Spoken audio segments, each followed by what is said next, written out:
Yeah, mga pre, ngayong araw ayusin natin yung motor natin.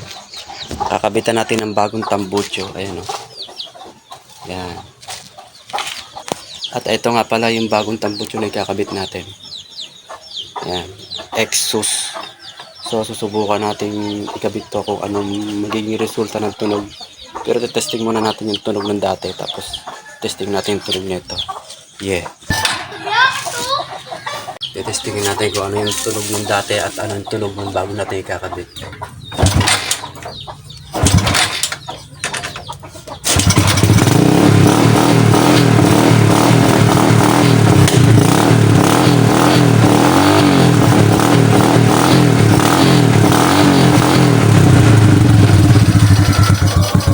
Yo, ito yung bago natin tambucho na ikakabit. Titingnan natin kung bagay. Bagay yung angas eh. Oh. Yo mga pre, nagtanggal na tayo ng CDI. Kasi magwe-welding tayo. Yan, gagrinderin muna natin para matanggal natin itong lumang tambucho na to. At ikakabit na natin yung bago. Titingnan natin kung maisasalpak ba natin na maayos to. Yan.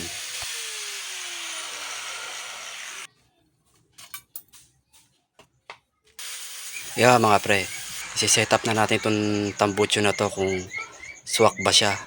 Ayan o. Pinapasok ko na yung tambucho kung maganda ang pagkakasalpak niya. So, ayun. Medyo lumis lang yung bracket natin. So, titingnan natin kung anong pag-a-adjust ang gagawin natin dito sa bracket niya. Yan, sinalpak ko ulit. Yeah, mga pre, binago ko ulit yung bracket niya. Pinutol ko ulit tapos dinugtong ko kasi nag-iba na ng butas. Ayan, isasalpak na ng maayos to maya maya.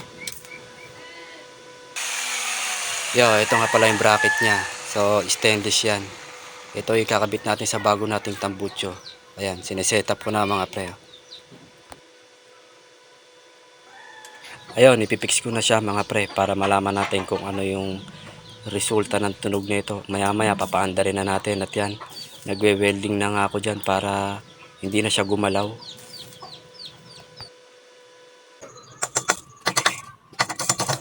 Yo, kanina nahuhugot yung tambucho habang pinapaandar ko. So, inispat ko na lang para hindi na siya mahatak. Yan kung makikita nyo. Pero minimal spot lang. Testingin ulit natin. Yan mga pre, testingin na natin yung tunog. So, winelding ko na siya paikot. Ayan o. Winelding ko na paikot yung tambucho. So, titingnan natin kung paano yung purong tunog niya. Yeah!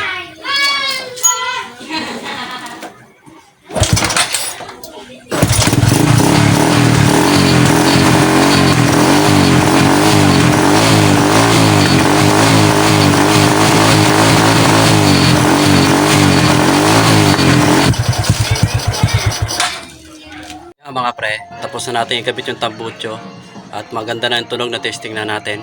Tapos na. So, gumanda yung tunog niya, naging buo. Yo, shoutout ko pala kay Paring Penyeng na nagbenta sa akin ng tambucho na yan. So, napakaganda ng tunog. Actually, binibigay niya sa akin yan. So, sabi ko babayaran ko sa kanya. So, salamat sa iyo Paring Penyeng.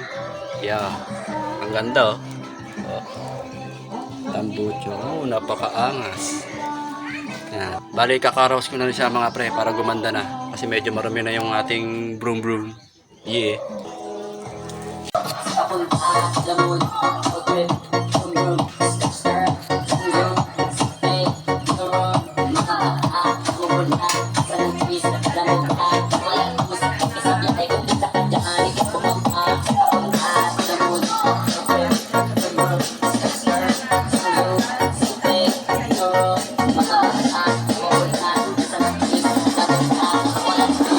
Mga pre, ngayon nalinis ko na yung motor. Ayan o.